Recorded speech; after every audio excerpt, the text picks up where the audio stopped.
होता, जो कोणी इथे वस्ती करेल त्याचा निर्वंश होईल.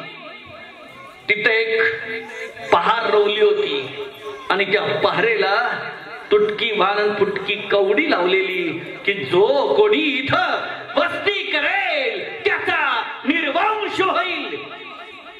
बस एवढ्याच भीतीनं लोक शहर सोडून परागंदा झाली, गिरी कंदरामध्ये लपून बसली. आणि अशाच वेळी छोटीशी असणारी जिजाऊ आऊसाहेब आपल्या वडिलांना लखोजी जाधवांना सांगतायत, आबासाहेब तुमच्या मनगटात धग आहे, आबासाहेब तुमच्या मनगटात रग आहे, आबासाहेब तुमच्या छातीत धग आहे, आबासाहेब तुम्ही जर मनात आणलं तर हे हिंदवी स्वराज्य निर्माण करू शकता. सांगतोय कोण? जिजाबाई. लग्न झालेलं नाही, आपल्या वडिलांना सांगतायत. पण वडील म्हणतायत जिजा आपलं कसं बरं चाललंय, सरदार मातबदार आपल्या हाताखाली आहेत, कशाला बरं नुसत्या उठाटेवी करायच्या, त्यापेक्षा आपलं चाललंय ते बरं नाही का. यात अवकाश जिजाबाईंचं लग्न शहाजी राजांशी झालं. पण शांत बसेल ती जिजा कसली. शहाजी राजांशी लग्न झाल्याबरोबर शहाजी काही दिवसातच शहाजी राजांच्या पाठीमागं सुद्धा चालू केलं. राज अहो तुमच्या एका इशाऱ्यावर लाखो समाज आपलं मरण तळहातावर घेऊन लढाईला तयार होतो. राज तुम्ही जर मनात आणलं तर निश्चित आणि निश्चितच हे हिंदवी स्वराज्य मराठ्यांचं राज्य निर्माण करू शकतात. पण नेमकं शहाजी राजांचं सुद्धा तेच. जिजा आपलं बरं आहे, काही अडचण नाही, कसली अडचण नाही. सरदार मातबदार आपल्या एका इशाऱ्यावर स्वतःचं जीवन अर्पण करायला तयार आहेत. हे सगळं जिजानं ऐकलं खरं, पण जिजा शांत बसली नाही. यथा अवकाश छत्रपती संभाजी राजांच्या रूपानं जिजाबाईंना पहिला पुत्र झाला आणि तोही संभाजी राजा कायम स्वरूपी आपल्या वडिलांच्या सोबत अर्थात शहाजी राजांच्या सोबत राहू लागला. काही दिवस निघून गेले आणि जिजाबाईंना पुन्हा दिवस गेले. जिजाबाईंना डोहाळे लागले, घोड्यावर स्वारी करावी, रणकंदन करावं, दांडपट्टा चालवावा, अरे नव्हे तलवारबाजी करावी, घोडेस्वारी करावी. आणि बस रात्र दिवस जणू काही हेच डोहाळे लागत होते जिजाबाईंना.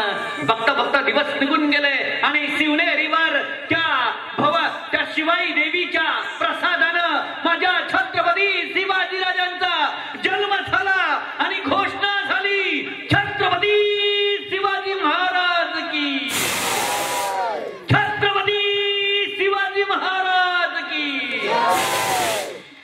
आणि याच घोषणेनं सगळा परिसर दुमदुमून निघाला. छत्रपती शिवाजीराजे. आता बरं लक्ष द्यायचा महिला मंडळ तुम्ही. छत्रपती शिवाजीराजे हळूहळू लहानाचे मोठे होत आहेत आणि लहानाचे मोठे होत असताना खरी जबाबदारी आपल्या मुलांवर संस्कार करण्याची असते, ती स्त्रियांची खरी जबाबदारी आहे. आणि अशा वेळेला ज्यावेळी बँगलोरला छत्रपती शिवाजीराजे रात्रभर महालामध्ये नाहीत आणि रात्रभर महालामध्ये नाहीत म्हटल्यावर आईचं काळीच तडपडत होतं. मला न सांगता माझा मुलगा कधीच कुठे गेला नाही, आज गेला तरी कुठं. आईचं काळीच रात्रभर तडपडतंय. आऊसाहेब महालामध्ये हेरझाऱ्या मारतायत, इकडून इकडे रात्रभर हेरझाऱ्या चालू आहेत. आणि अशाच वेळेला पहाटे 4-4:30च्या सुमाराला छत्रपती शिवाजीराजे महालामध्ये दाखल झाले आणि कडाडली सौदामिनी, राजे तुम्हाला बाई कशी ना कुठे गेला होता रात्रभर राजे. तसंच छत्रपती शिवाजी राजांच्या तोंडून शब्द बाहेर पडले, आऊसाहेब व्यंकोजी दादा म्हणाला बाई कशी नाचते ते पाहायला जाऊया. म्हणून बाई कशी नाचते ते पाहायला गेलो होतो. अरे बाई कशी नाचते हे शब्द ऐकले आणि त्या आईच्या काळजात सर्र झालं. अरे ज्याच्या जीवावर मी हिंदवी स्वराज्य उभा करण्याचं स्वप्न पाहते, तो माझा मुलगा जर नाच गाण्यात दंग झाला तर हे स्वराज्याचं स्वप्न साकार होणार नाही. आणि मी कडाडली सौदामिनी, राजे तुम्हाला बाई कशी नाचते हे पाहिजे होतं ना, तर मला सांगायचं मी नाचले असते. कोण कुणाला सांगते हो, कोण कुणाला सांगते. आई आई आई आई मुलाला सांगते, तुला जर बाई कशी नाचते हे जर पाहिजे होतं ना तर मला सांगायचं, मी सुद्धा एक बाई आहे, मी नाचले असते, पाहिलं असतं तुम्ही. आणि त्यावेळी छत्रपती शिवाजीराजे आपल्या आऊसाहेबांना वचन देत आहेत की आऊसाहेब इथून पुढे हयातभर बाई कशी नाचते पाहिला जाणार नाही. माझ्या राजांना उन्ह पुरं 50 वर्षाचं आयुष्य लावलं, पण या 50 वर्षाच्या आयुष्यामध्ये 360 गड किल्ले बांधले गेले, पण एकाही गड किल्ल्यावर बाईचं नाच गाणं झालेलं ऐकिवातही नाही आणि इतिहासात सुद्धा कुठे नोंद नाही. हे संस्कार आहेत. आपण काय करतो संस्कार आपल्या मुलांवर? खरं सांगा माता भगिनींनो, आपल्या मुलांवर आपण संस्कार काय करतो? संध्याकाळी 7 वाजताच आपलं संस्कार शिबिर चालू होतं का नाही? तुमच्या घरात नाही होत? बरोबर 7 वाजताच आपल्या घरातलं संस्कार शिबिर चालू होतं. फुलला सुगंध मातीचा, हे संस्कार शिबिर आहे आपलं. आणि तो मातीचा सुगंध सांगून जातो, रंग माझा वेगळा आहे, रंग माझा वेगळा आहे. आणि मग बाळांनो, दिवसभर तुम्ही जे काही काबाड कष्ट करता हे पाहिला तुमची मुलं दिवसभर घरात नाही. मुलं त्यावेळी दिवसभर शाळेत आहेत का घरात आहेत? खरं सांगायचं, मुलं कुठे आहेत? शाळेत. घरात आहेत का? नाही. जर दिवसभर मुलं घरात नाही तर तुम्ही त्यांच्यासाठी काही खस्ता खाता, त्यांच्यासाठी काही कष्ट घेता हे पाहिला मुलं घरात नाहीत. मुलं त्यावेळी शाळेत आहेत आणि ज्यावेळी मुलं घरात आहेत त्यावेळी संध्याकाळी जर आपण त्या संस्कार शिबिराच्या समोर बसलेलो असेल तर ती मुलं काय विचार करतील? आई कुठं काय करते? आई कुठं काय करते? आई तर टीव्ही पुढेच असते. आई कुठं असते? टीव्ही पुढे असते. आई कुठं काय करते? आणि असा प्रश्न ज्यावेळी मुलांच्या मनात होईल त्यावेळी जेव्हा ही मुलं मोठी होतील त्यावेळी ती मोठी झालेली मुलं तुम्हालाच विचारतील, काय केलं तुम्ही आमच्यासाठी? काय केलं? अरे काय केलं आमच्यासाठी हे शब्द ऐकल्याबरोबर मग त्या आईला वाटेल सुख म्हणजे नेमकं काय असतं हे आता समजलं. पोरांनी 2 वेळा हाताखालनं काढल्यावर जर असं इच्छा नसेल तर मुलांवर योग्य संस्कार करत चला. कारण पूर्वीसारखी आपल्याला 2-2, 4-4, 5-5 मुलं नाहीयेत. जास्तीत जास्त 2 नाहीतर 1च, जास्तीत जास्त 2 नाहीतर 1च. आणि त्याच मुलावर जर योग्य संस्कार नाही झाले तर ज्या मुलाला आपण म्हातारपणची काठी समजतो ती म्हातारपणी आपल्या कंबरट्यात बसल्याशिवाय राहणार नाही. ही वस्तुस्थिती आहे, ही वस्तुस्थिती आहे. कारण आपला बाप कोण असावा, वाक्य नीट ऐका बरं, आपला बाप कोण असावा हे आपल्या हातात नाही, पण आपण कुणाचे बाप असावं 100% आपल्या हातात आहे. आपण कुणाचं बाप असलो पाहिजे. एखादा भले संध्याकाळी घेऊन फिरणारा असू द्या, अगदी झोकांड्यातच घरी येतोय आणि त्याचा पोरगा जर कलेक्टर असेल, पोरगा कलेक्टर आहे पण बाप संध्याकाळी झोकांड्यात येतच घरी येतोय, चुकून एखाद्यानं विचारलं काय रे लय साहेबासारखा चाललाय, तो म्हणून साहेब नसलो म्हणून काय झालं, साहेबाचा बाप आहे मी साहेब नसलो म्हणून काय झालं, साहेबाचा बाप आहे मी. आणि म्हणून आपला बाप कोण असावा हे जरी आपल्या हातात नसलं तरी आपण कुणाचे बाप असावं 100% आपल्या हातात आहे. मग छत्रपती शिवाजी राजांच्यावर संस्कार करत असताना जिजाबाईंनी हे ठरवलं की काही नाही, जर जर जर जर हे हिंदवी स्वराज्य उभं राहायचं असेल तर एकट्या दुकट्याच्या आधारावर होणार नाही. मग जिजाबाईंनी पुण्यात आले. पुण्यात आल्यानंतर त्या राया रावानं जो गाढवाचा नांगर फिरवला होता तिथं छत्रपती शिवाजी राजांच्या हातून सोन्याचा नांगर फिरवला. जी तुटकी भाड आणि फुटकी कवडी ज्या पहारेला रोवली होती ती पहार उपसलीन दिली भिरकावून, उद्यात झाला माझा निर्वंश झाला तरी ही जिजाऊ समर्थ आहे हे मान्य केलं आणि बस्ती करायला राहिल्या. मग जी लोक रानात गिरी कंदरामध्ये दडून बसलेली त्यांना सांगितलं या या या, अरे या गावात या, गावात राहा. पण कुणाच्या भरोशावर? तुमच्या शिवा राजेंच्या भरोशावर. मग लोक जी परागंदा झाली होती ती गावात येऊ लागली. गावात आलेल्या लोकांना जिजाबाईंनी शेती करायला भाग पाडलं.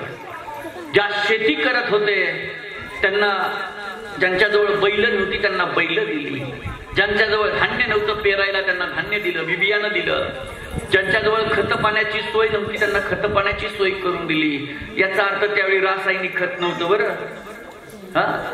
त्यावेळी रासायनिक खत होतं का? जुने म्हातारे माणसांना विचारून पहा. सुरुवातीला युरिया कंपनी 5-5 किलो फुकट देत होती. जुन्या म्हाताऱ्या माणसांना माहिती असेल, युरिया खत सुरुवातीला ती कंपनी 5-5 किलो फुकट द्यायची. फुकट हे न्या, तुमच्या शेतीत टाका, तुमचं पीक चांगलं येईल. पण तरी सुद्धा लोक ते 5 किलो फुकट दिलेलं सुद्धा घेत नव्हती. आणि आता मात्र आपण पोत्यानं आणून भकलतोय. परिस्थिती उलटी निर्माण झाली. एक फक्त टाटांचं हॉस्पिटल होतं कॅन्सरचं. आज प्रत्येक जिल्ह्यात 2-2 कॅन्सरची हॉस्पिटल आहेत, तरी सुद्धा खाटा रिकाम्या नाही. हे कशामुळे झालं? काय परिणाम झाला याचा? तर हे फक्त आणि फक्त आपण जे काही जमिनीला खायला घातलं ते जमिनीतून वर आलं. आपण कीटकनाशकांचा वापर केला, आपण तणनाशकांचा वापर केला, आपण वेगवेगळ्या रासायनिक खतांचा वापर केला. ते सगळं सगळं सगळं त्या जमिनीत मुरलं. लावलेल्या पिकानं तेच शोषून घेतलं. हरितद्रव्यावरती ज्यावेळेस पानांवरती कीटकनाशक फवारली गेली, सूर्यप्रकाशाच्या माध्यमातून ती पानं हरितद्रव्य जेव्हा निर्माण करायला लागली त्यावेळी तेच शोषलं जाऊ लागलं. तेच फळातून बाहेर आलं आणि तीच फळं आपण खाऊ लागलो आणि बघता बघता कॅन्सरग्रस्त होऊ लागलो. आज आपली पिढी जी निकृष्ट व्हायला लागली आहे ना, ती केवळ आणि केवळ या रासायनिक खत याच्यामुळे. पण माझ्या राजांनी त्यावेळी तसं नाही केलं. माझ्या राजांनी पुरस्कार केला आणि लोकांना शेती करायला भाग पाडलं. मग लोक शेती करू लागली खरी, पण जशी शेती करायला लागली त्यावेळी रान जनावरांनी थैमान बांधलं.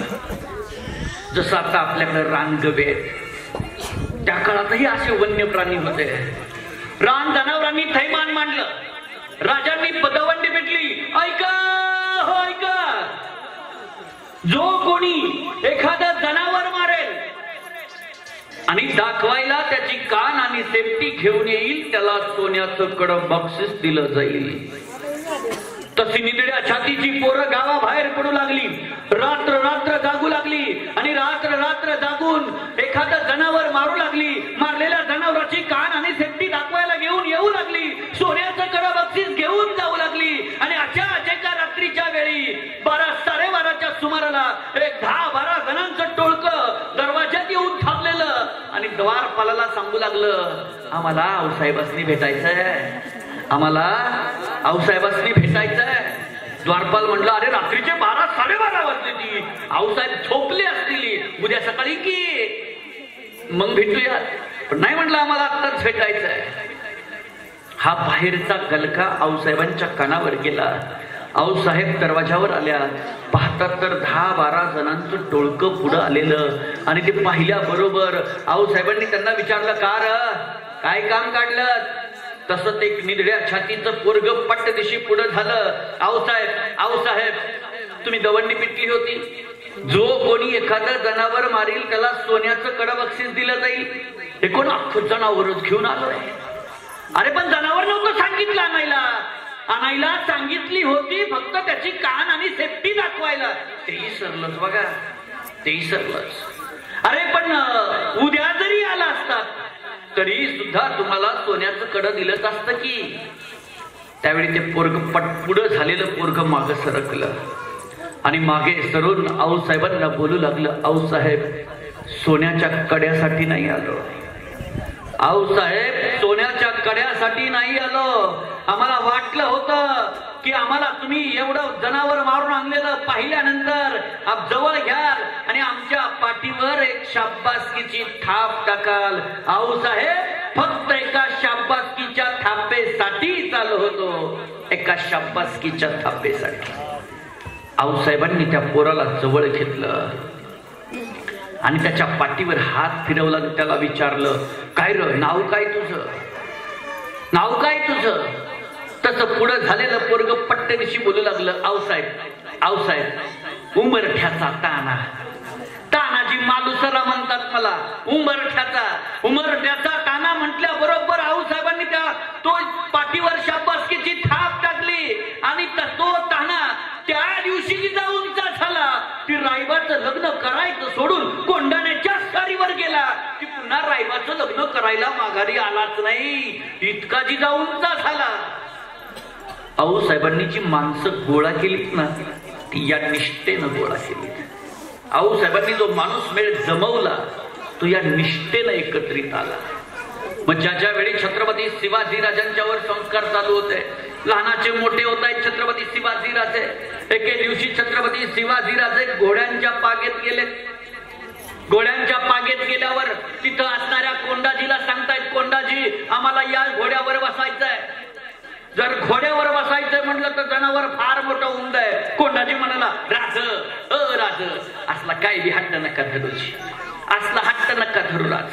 हे जनावर फार मोठं उंद आहे, याच्यावर थोरल्या महाराजांबिगार दुसरं कुणी बी बसलत नाही, दुसरं कुणी बी बसत नाही. पण मला या घोड्यावर बसायचंय. कोंडाजीनं एक वेळ राजांकडे पाहिलं आणि एक वेळ महालाकडे पाहिलं तर महालामध्ये आऊसाहेब जिजाऊ खिडकीमध्ये बसल्या होत्या. त्यांनी इशारा दिला, बसू द्या त्याला घोड्यावर बसायचे ना, बसू द्या. अहो पण नाही बसू द्या. कोंडाजी म्हणाला, राज लगाम आम्ही हातात धरणार बरं, मग पळवा घोडा, काय पळवायचा इथे. आता जर लगाम कोंडाजीच्या हातात असेल तर घोडा किती पळवणार.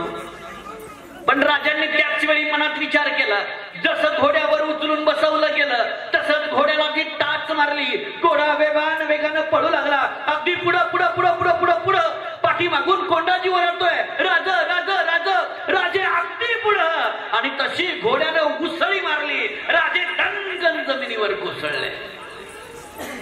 आत्ताची आई असती तर पडलं बाया म्हणून धावत पळत तिथपर्यंत गेली असते. जसे शिवाजीराजे घोड्यावरून पडले, आऊसाहेब जागच्या हल्ल्या नाही. आऊसाहेब तिथेच आहे. राजे म्हणतायत, आऊसाहेब या ना, बघा ना आम्हाला किती लागलंय, घोड्यावरून पडलोय, पहा ना किती लागलंय. पण आऊसाहेब जागच्या हल्ल्या नाही, अजिबात जागच्या हल्ल्या नाही. शिवाजीराजे पुन्हा सांगतायत, आऊसाहेब या ना, बघा ना आम्हाला किती लागलंय, रक्तबंबाळ झालंय. पण आऊसाहेब जागच्या हल्ल्या नाही. आऊसाहेब तिथेच. मग मात्र छत्रपती शिवाजीराजे स्वतःच रागाने उठले. एक पाऊल तडक टाकत महालाकडे जाऊ लागले. आणि जसे महालाकडे जाऊ लागले, आऊसाहेबांनी जसं राजांना येताना पाहिलं, राजांची मान खाली आहे, रागाने निघालेले आहेत. आऊसाहेब विचारतायत, राजे. पण राजे थांबायला तयार नाहीत. राजे रागवले. राजे अहो जाता एवढं तरी सांगा, तुम्हाला लागलं का कुठं. पण राजे थांबायला तयार नव्हते. जसे आऊसाहेबांचे शब्द ऐकले तसे राजे माघारी फिरले, आईच्या कुशीत शिरले, स्पुंदून रडू लागले. आऊसाहेब आम्हाला वाटलं होतं तुम्ही आम्हाला जवळ घ्याल, छातीशी कवटाळाल आणि आम्हाला पाहाल कुठं लागलंय का, पण तुम्ही आला नाही. आऊसाहेब आम्ही रागवलो तुमच्यावर.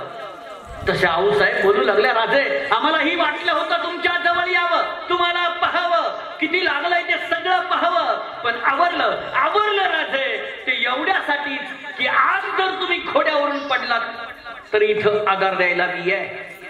आज घोड्यावरून पडलात तर इथं आधार द्यायला मी आहे. पण यदा कदाचित उद्या जर तुम्ही कधी रणांगणामध्ये घोड्यावरून पडलात तर तिथं आधार द्यायला मी असणार नाही. आणि राजे तुम्हाला जर अखंड रयतेचा आधार व्हायचंय, जर मी आज तुम्हाला आधार दिला असता तर तुम्ही कायमचे निराधार झाला असतात.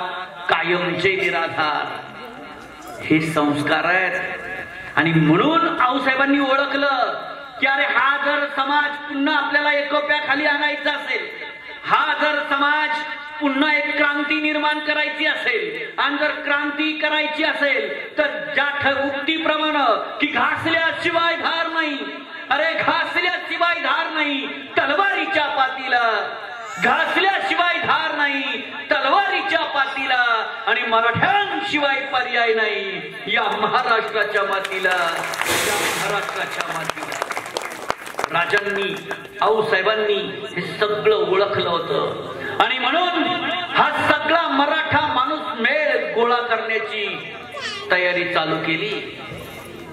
एक प्रसंग लक्षात घ्या, एक एक प्रसंग आपल्या विभागातच घडलेले प्रसंगाची चर्चा करायची आपण फक्त. ज्यावेळी छत्रपती शिवाजी राजे एका वरातीमध्ये त्या कालखंडामध्ये डीजे नव्हता, तिथं वेगवेगळे खेळ खेळले जायचे. दानपट्टा खेळला जायचा, मल्लखांब खेळला जायचा, मैदानी खेळ खेळले जायचे. असे वेगवेगळे खेळाचं प्रदर्शन वरातीमध्ये असायचं. आणि त्यावेळी छत्रपती शिवाजीराजे ती वरात पाहण्यासाठी आले. तर एक सेलाच्या अंगाचं पोरगं हिरव्या रणात नागिन सळसळावी असा विजय सारखा दानपट्टा फिरवीत होता. त्याचा तो वेग पाहिला, कारण त्या मुलानं एका माणसाच्या मस्तकावरती फळ ठेवलेलं. बघ, ऐकताय ना, एका माणसाच्या मस्तकावरती फळ ठेवलंय आणि त्याचं दानपट्टा फिरवण्याचं प्रात्यक्षिक चालू आहे. बघितलं, थोडा वेळ झाला, त्यानं दानपट्टा फिरवला, विजय सारखा फिरवला आणि राजांना लवून मुजरा केला. ज्याच्या मस्तकावर ते फळ ठेवलं होतं ते तसंच मस्तकावर होतं. राजांनी ते पाहिलं आणि टाळ्या वाजवतच उठले. लोकांना काही समजेना काय चाललंय नक्की. राजे टाळ्या का वाजवताय? ते फळ ज्याच्या मस्तकावर ठेवलंय ते तसंच आहे आणि राजे टाळी का वाजवतायत? म्हणून राजे जवळ गेले, ज्याच्या मस्तकावर ते फळ ठेवलं होतं ते उचललं आणि सर्वांच्या समोर असं चुरडल्यासारखं केलं. तर कांदा जसा बारीक चिरावा तसं ते फळ चिरलं गेलं होतं. पण ज्याच्या मस्तकावर ठेवलं होतं त्याच्या केसालाही धक्का लागला नव्हता. हे कसं दानपट्टा चालवणाऱ्याचं होतं आणि त्याचं नाव होतं जीवा महाला, आपल्या कोंडवलीचा. तेवढी थोडीशी साईडला तिथे तिचा धूर आहे ना, हवेनं येतोय. कशात जातो? हा, कोंडवलीचा जीवा महाला. आणि त्या जीवा महालाला जसं राजांनी विचारलं, ए जीवा, काय करतोस र? काय नाही जी, निवांतच आहे. येशील आमच्याकडं?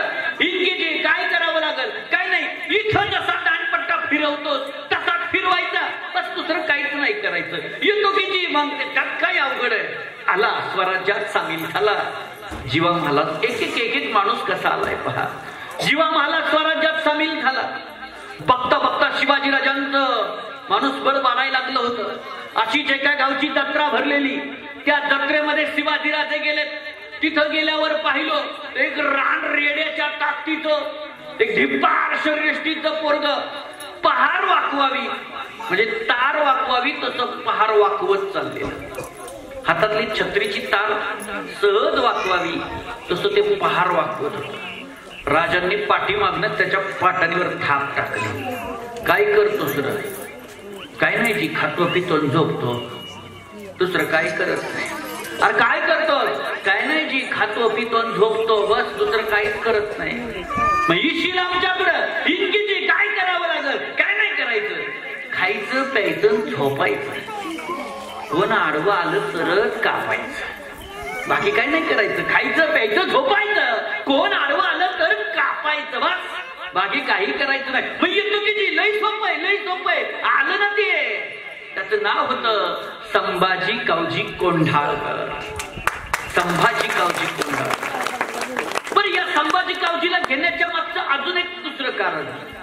इतिहासात दुसरं एक त्या संभाजी कावजीचं उदाहरण सापडतं की ज्यावेळेस तानाजी मालुसरे आणि संभाजी कावजी कोंढाळकर घोड्यांच्या पागीत गेले होते. हातात शस्त्र नाही. संभाजी कावजी काय असेल, हातात शस्त्र नाही. आणि त्या कोंढाजीला खरंच डोकं पण चालतं का नाही बघावं म्हणून तानाजी म्हणलं, ए संभाजी, अरे नुसता अंगानं वाढलायस का डोक्यानं बी? म्हणलं काय झालं? समज इथं जर अचानक आक्रमण झालं, तुझ्या हातातही तलवार नाही, माझ्या हातातही तलवार नाही, तर तू काय करशील? मी कसा जरा शेलाट्या अंगाचा आहे, पळून जाईल, तसं तू कधी पळायचा? हे ऐकल्यावर संभाजीनं काय करावं, एक मोठं घोडं बघितलं, घोड्याच्या पोटाखाली डोकं घातलं, पुढचे 2 पाय एका हातात, मागचे 2 पाय एका हातात आणि घोडं उचलून थया नाचायला लागला. इतकी ताकद, अचाट ताकद त्या संभाजी कावजीची होती. उगत छत्रपती शिवाजीराजांनी अफजल खान भेटीच्या वेळेस त्याची निवड नाही केलेली. अजून त्याच माणसाचं तिसरं उदाहरण, ज्यावेळेस रायगडावरती तोफा चढवायच्या चालू होत्या आणि तोफा चढवत असताना एक दगडी तोफ एका दगडाला थटली, पुढे वर चढेना, अनेक बैल जोड्या वापरल्या तरी सुद्धा तोफ वर चढेना. पण हा संभाजी कावजी तिथं होता, हे सरामाग एकेकाला बाजूला केलं, गड्यानं खांदा लावला आणि एका दणक्यात तोफ वर चढवली. इतकी आचाट ताकद. काय माणूस असेल असला आचाट ताकदीचा माणूस. राजांनी असा एक एक एक एक एक एक माणूस गोळा करून घेतलेला आहे. दुसरा माणूस एक आहे रामजी पांगार नावाचा. इतिहासात कधी ऐकलाय की नाही मला माहित नाही. रामजी पांगार नावाचा, दोन्ही पाय लुळे, पाय पांगळे असतात ना तसे. आता तो माणूस काय करेल बरं? राजांना म्हणला, राजा आम्हाला घ्या की तुमच्या सैन्यात. अरे पण तसं सैन्यात घ्या म्हटल्यावर बाकीचं सैन्य म्हटलं हसायला लागणार ना. दोन्ही पायच नाही आणि हा सैन्यात भरती होतोय, हा नेमका करणार तरी काय, प्रश्न पडतो की नाही. तसं त्या राजांनी त्याला विचारलं, तुला काय येतं? म्हणला, राज मी लाकूड तोड्या, मी लाकूड तोड्या, मी लाकडं तोडतो. मी काय तर करतो, लाकडं तोडतो. राजांनी म्हणले, ठीक आहे मग तोडून दाखव. त्यानं काय करावं, एक झाड तोडलं. राजांना बोलवलं, राजा झाड तोडून झालं. राजा तिथं आले, पाहतात कुठलं झाड तोडलंय. त्यानं सांगितलं, ते पण समोरचं झाड तोडून टाकलंय. झाड तर उभं दिसत होतं, तुटलेलं नाही, झाड उभं आहे. म्हटले, जाऊ तुमच्या एखाद्या शिपायाला सांगा ते झाड ढकलायला. राजांनी एका शिपायाला सांगितलं, जा आणि ते झाड ढकलून बघ. एक शिपाई गेला, झाड ढकललं तर झाड पडलं. राजांनी त्याचं ते कसं ओळखलं, हा माणूस कामाचा आहे. एक एक माणूस बघा, लाकूड तोडायला सुद्धा कामाचा ठरवला का, तर अरे त्याचं म्हणजे कसं बघितलं खतरनाक होतं की उभं झाड आहे तसं दिसेल पण ते तोडलेलंच असेल. हे शक्य वाटतं का? पण त्या रामजी पांगारनं ते सगळं शक्य केलेलं होतं. असा एक एक एक एक एक एक माणूस मेळ गोळा होत गेला होता आणि राजांच्या घरी एक एक एक एक माणूस मेळ गोळा झाला. बघता बघता 16व्या वर्षी स्वराज्याचं तोरण बांधलं, तोरणा ताब्यात घेतला, राजगड ताब्यात घेतला, कोंढाणा ताब्यात घेतला, एक एक गड कब्जात येऊ लागला आणि त्याच वेळी तो आदिलशहा कडाडला. अरे कोण तो? शहाजीचा पुत्र शिवाजी. काय उद्योग मांडून राहिलाय, काय उद्योग मांडून राहिलाय. शहाजी राजांना जवळ बोलवलं आणि तंबी दिली. बघ बघ, तुझ्या पोराला जरा समजावून सांग, तुझं पोराला जरा समजावून सांग, कारण तुझं पोरगा आता ऐकण्याच्या मनस्थितीत राहिलेलं, समजावून सांग. हे शब्द जसे ऐकले शहाजी राजांनी फक्त हो म्हटले, पण ही तर त्यांच्याही मनातली इच्छाच होती ना. कारण स्वराज्य व्हावं हे केवळ स्त्रींची नाही तर शिवाजी राजांच्या आई वडिलांची सुद्धा इच्छा होती. आई वडिलांच्या इच्छेसाठी स्वतःच्या जीवनाचं रणकंदन करून जाणारा राजा म्हणून शिवाजी राजांचं नाव घेतलं जातं. स्वतःच्या आयुष्याचं रणकंदन करणारा इच्छा आऊसाहेबांची छत्रपती शहाजी राजांची आहे. आता आपली मुलं काय करतात याच्यावरून विचार केला पाहिजे. दादा, काल मी ज्या ठिकाणी कीर्तन होतं आवर्जून सांगतो, अलीकडे ज्योत आणण्याचा प्रघात आहे. म्हणजे आमच्याही गावातली मुलं जातात. काल ज्या ठिकाणी कार्यक्रम होता त्यांनी गेली 12-15 वर्ष झालं ज्योत आणण्याचं बंद केलंय. बरं, का बंद केलंय तर त्यांच्या एका कार्यकर्त्याचा ऍक्सिडेंट झाला आणि तो ऍक्सिडेंट मध्ये एक्सपायर झाला म्हणून त्यांनी ज्योत आणण्याचं बंद केलं. पण काल कीर्तन का बरं ठेवलं तर त्यांनी असं नियोजन केलं. मला तिथं गेल्यावर कळलं, हे अरे खूप छान आहे, संकल्पना चांगली आहे. आदल्या दिवशी संध्याकाळी 9 ते 11, 11:30, 11:15 पर्यंत कीर्तन, पाळणा बिळणात मस्त लावलेला, सगळं असा आत्ता जमलाय असा समुदाय, सगळा अख्खा गाव, लहान मुला बाळांचाही बरोबर 12 वाजता पाळणा म्हणून शिवाजी राजांचा जन्मोत्सव रात्री 12ला साजरा. दुसऱ्या दिवशी जंगी मिरवणूक आणि मिरवणूक झाल्यावर संध्याकाळी महाप्रसाद. छान वाटलं नियोजन ते सुद्धा. की कारण का हे छान वाटण्याच्या मागचं कारण सांगतो. शिवज्योत आणायच्या निमित्तानं घराबाहेर पडायचं आणि बाटल्या फोडायच्या याच्यापेक्षा आई बहिणींच्या समोरच जर आपण शिवाजी जन्मोत्सव साजरा केला तर याच्यापेक्षा वाईट काय?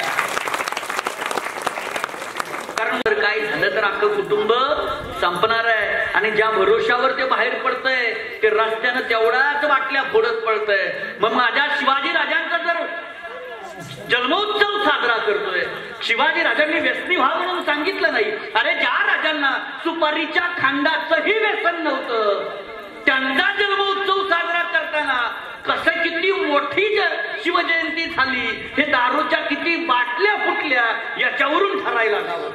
हे दुर्दैव आहे. किती बाबा बॉक्स संपले मग त्याच्यावरून किती मोठी शिवजयंती साजरी झाली हे बॉक्सवरून ठरवायचं का? मग यापेक्षा मोठं दुर्दैव नाही.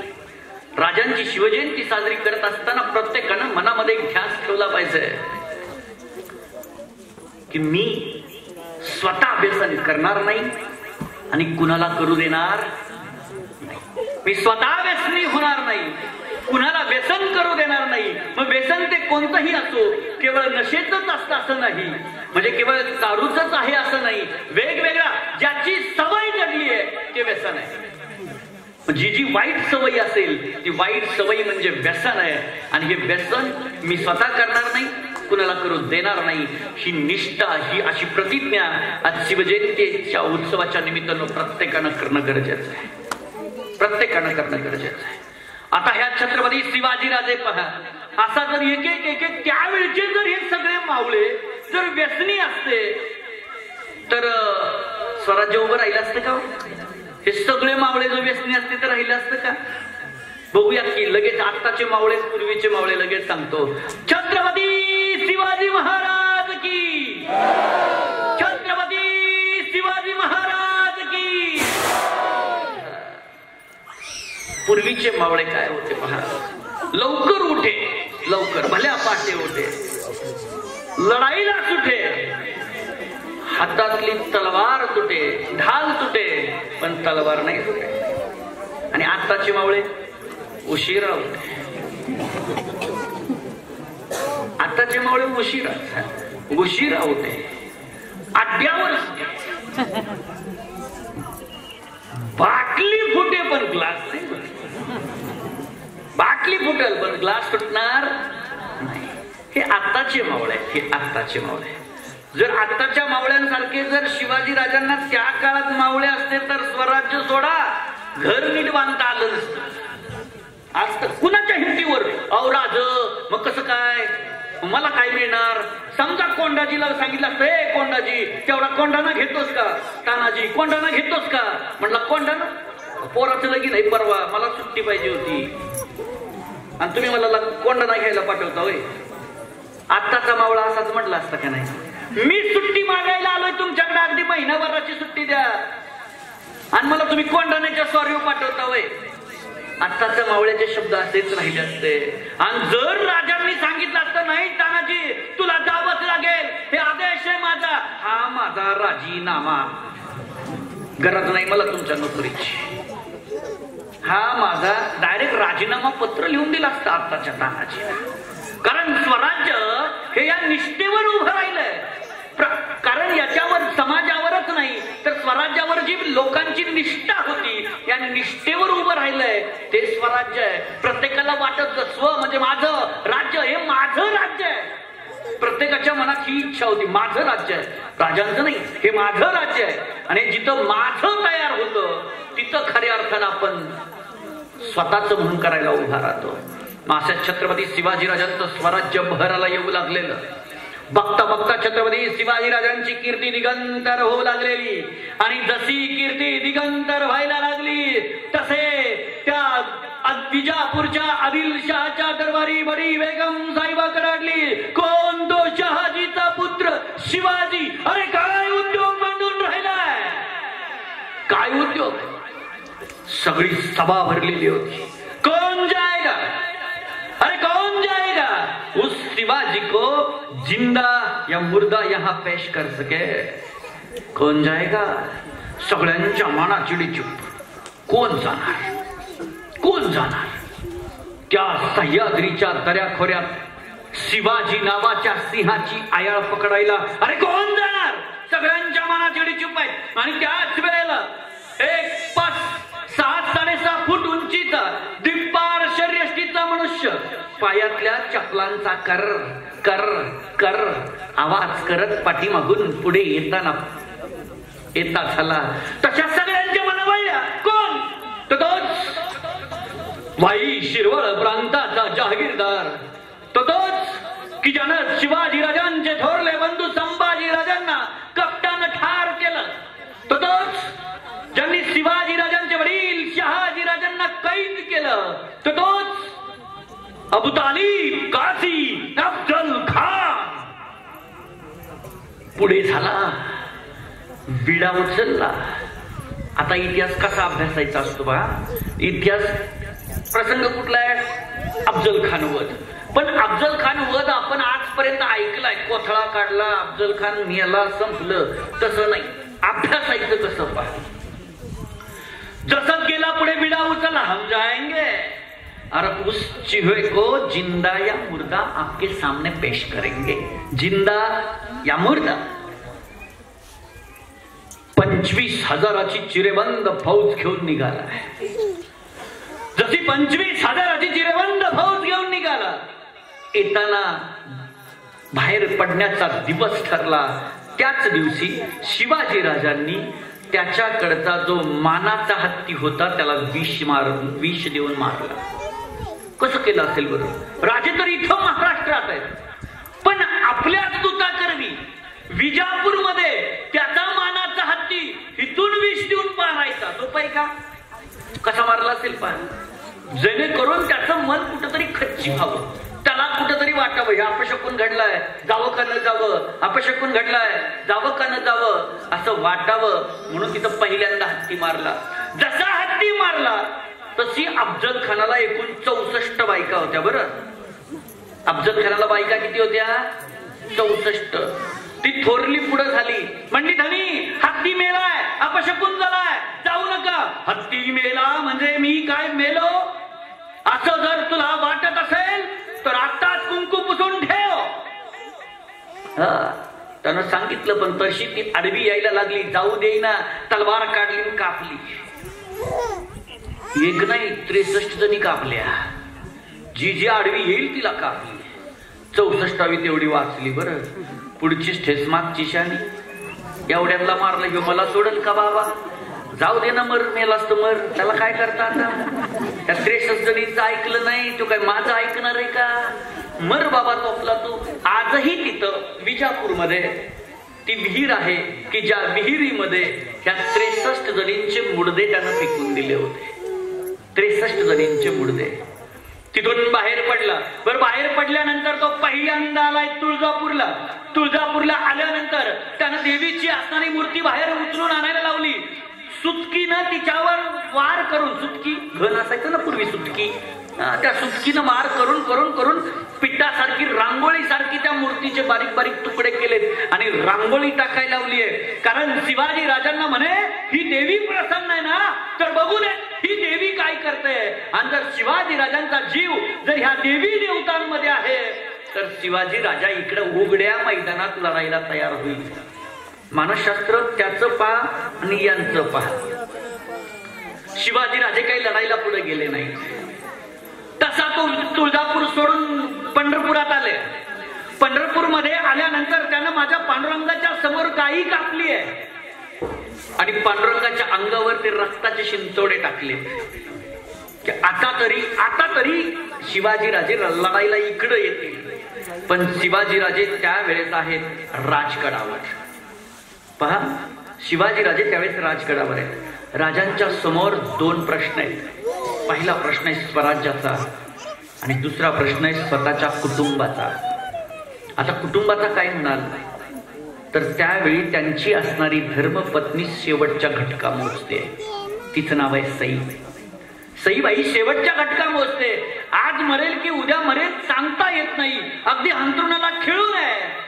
एका बाजूला पत्नी शेवटचा घटका मोजते तर दुसऱ्या बाजूला स्वराज्यावर अफजल खान नावाचं संकट थया थया नाचतंय. काय करावं? किती मोठं धर्मसंकट असेल. पहिल्यांदा ते भेटायला गेलेत आपल्या पत्नीला, कारण राजांनी राजगड सोडायचं ठरवलं आणि प्रतापगड आश्रयाला घ्यायचं ठरवलंय. जसं प्रतापगड आश्रयाला घ्यायचं ठरवलं तसं छत्रपती शिवाजीराजे आपल्या धर्मपत्नीला भेटायला गेले. पावलं जशी वाजली तसं सैन्य पावलांवरूनच ओळखलं. तोंडातून शब्द बाहेर पडले, धनी आलात तुम्ही. आमच्या काळजीनं तुमची पावलं थबकू देऊ नका, आमची काळजी करू नका धनी. राजांनी आपल्या पत्नीचा हात हातात घेतलाय, तिच्या हातावर हात ठेवलाय. जणू काही हाडच उरली होती, फक्त मांस अंगावर शिल्लक राहिलंच नव्हतं. अशा अवस्थेत आहे पत्नी. तोंडातून अस्पष्ट शब्द बाहेर येत आहेत. धनी एक वचन द्याल. तसे शिवाजी राजांनी आपल्या पत्नीच्या हातातला हात तसाच धरलाय आणि सांगतायत, बोल ना सई. माझ्या शंभू बाळाला आईची कमी भासू देऊ नका. जन्माला आला तेव्हापासूनच तो शापित राजहंस आहे. जन्माला आला पण मी माझं दूध सुद्धा त्याला पाजू शकले नाही हो, त्याला स्तनपान सुद्धा करू शकले नाही. ज्या संभाजी राजाला कापरोच्या धाराऊ अक्काला बोलवून तिचं दूध प्यायला भाग पडलं, त्या माझ्या बाळाला कधीच आईची कमी भासू देऊ नका आणि आमच्या काळजीनं तुमची पावलं थांबवू नका. जा राज आणि त्या खानाचा निपात करा. किती मोठी ताकद असेल पत्नीचे शेवटच्या वेळची हे शब्द असतील तर किती मोठी ताकद असते. कारण असं म्हटलं जातं, प्रत्येक यशस्वी पुरुषाच्या पाठीमागं त्याच्या स्त्रीचा हात असतो. कारण जर एखादा पुरुष घराबाहेर त्याची कीर्ती गाजवत असेल तर कुटुंब तितक्या सक्षमतेनं सांभाळणारी स्त्रीच असते. मुलाबाळांचं सांभाळणं, घरातलं सगळं पाहणं ही स्त्रीच आहे. म्हणून पुरुष तेवढ्या निर्धास्तपणे त्याची कीर्ती बाहेर करू शकतो. अन्यथा जर दोन्हीकडे बघायचं म्हटलं तर शक्य होत नाही. सईबाईच्या महालातून बाहेर पडले, तडक तडक निघून गेले जिजाबाईच्या महालामध्ये. जिजाबाईसाहेब पाठमोऱ्या उभ्या आणि जसं शिवाजीराजे आले तशा जिजाबाई कडल्या, राजे जोपर्यंत खानाचा निपात करत नाही तोपर्यंत तोंड दाखवायला सुद्धा येऊ नका राजे. आम्हाला तो खान हवाय, ज्यानं तुमच्या वडिलांना कैद केलं, ज्यानं तुमच्या थोरल्या बंधू संभाजीराजांना ठार केलं, तो खान हवाय राजे. आम्हाला खान हवाय. पण आऊ साहेब, यदा कदाचित माझ्या हातून खान मारला जाण्याऐवजी खानाच्या हातून मीच मारला गेलो तर त्यावेळी कडाडली सौदामिनी, राजे जर तुम्ही मारले गेलात तर ही जिजाऊ समजून जाईल की मी जन्मल्यापासूनच निपुत्रिक होते. मी जन्मल्यापासूनच निपुत्रिक होते, समजून जाईल. आणि जसं हे शब्द ऐकले, छत्रपती शिवाजीराजे महालातून बाहेर पडले, तडक आले प्रतापगडावर. इतिहास कसा अभ्यासायचा असतो इथं आहे आपण. त्यांनी प्रतापगड आश्रयाला घेतलाय आणि जसा प्रतापगड आश्रयाला घेतला, इकडं खान फलटण मार्गे वाईला यायला निघालाय. लक्षात आलं ना तुमच्या? खान फलटण मार्गे वाईला येतोय, कारण वाई त्याची जहागीरदारी आहे. प्रांताचा तो शिरवळ आणि वाई प्रांताचा तो जहागीरदार आहे. वाईत येऊन थांबायचंय. मग तो फलटण मार्गे येताना फलटण ते लोणंद रस्त्याला बडेखान नावाचं गाव लागतं. फलटण ते लोणंद रोडला बडेखान आहे आपल्या पालखी मार्गावर. त्या बडेखानला त्याचा मुक्काम होता. कुणाचा? अफजल खानाचा. बडेखान त्याचा मुक्काम तिथं. आणि पत्नी जी एक शेवटची वाटली होती ना 64वी, तिचा मुक्काम वॉटर स्टेशन ते फलटण रोडला बीबी नावाचं गाव आहे, ज्याला आपण कापसी बीबी म्हणतो. त्या बीबी याचा अर्थ त्याच्या पत्नीचा मुक्काम तिथे. म्हणजे बडेखान ते बीबी एवढा मोठा परिसर अफजल खानाच्या सैन्यानं व्यापला होता. मग किती मोठं सैन्य घेऊन तो आला असेल पहा, किती सैन्य घेऊन आला असेल. तो वाईला यायलाय. पण त्याच वेळी छत्रपती शिवाजीराजे राजगडावरून प्रतापगडावर आले. जसे प्रतापगडावर आले तसं खानानं ओळखलं, अरे प्रतापगड काय चीज आहे त्याला माहिती आहे. त्यानं एक पत्र लिहिलं, दाती तुरंग धरून तुरंत शरणे नाही तर बेवाव तू मारला जातील. दमाची भाषा आहे.